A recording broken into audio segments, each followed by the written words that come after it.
Hello, I'm CG. This is a quick video to show how to move multiple objects to origin in Blender. After starting Blender, we can add object. I will make it simple to add cube, so we can go to Add, Merge, and Add Cube. I press G to move cube to here. I use Shifty to duplicate one more cube, Shifty to duplicate one more cube to here. Now, if we want to make a multiple selection, we can use Shift and left mouse button click to make multiple selection. Now, if we show the move tool, we can find that the center of free cube is not at the origin. If we want to move to origin, we can join them together, use right click and join them together, or we can use Ctrl J to join them together. And then we have one object now and then one origin.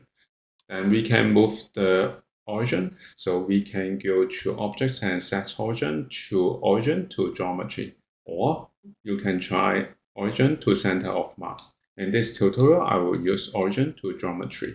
So we can see that the origin is at the center of the free cube. Now we can go to object properties, and then we can find location XYZ. We can click and drag and type 0 to move it to origin. Now, if you want to separate the cube into 3 objects, we can select the cubes again and then go to edit mode and then go to merge, and we can find separate by loose paths.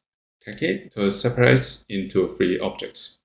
Now we can go back to object mode and we can select one of the cube, but we can find that the origin is not at the center of the cube. If we want to set it to the center of cube, we can select the cube and go to objects and set origin, and then go to set origin to geometry.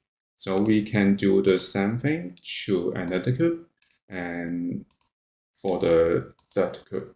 Now we can make a multiple selection.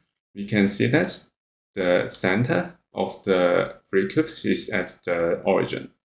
So this is how we can move multiple objects to origin in Blender. Thank you for watching this video. Hope this helped. Please subscribe this channel. More video will be shared with you. I'm CG Yin. See you in the next video.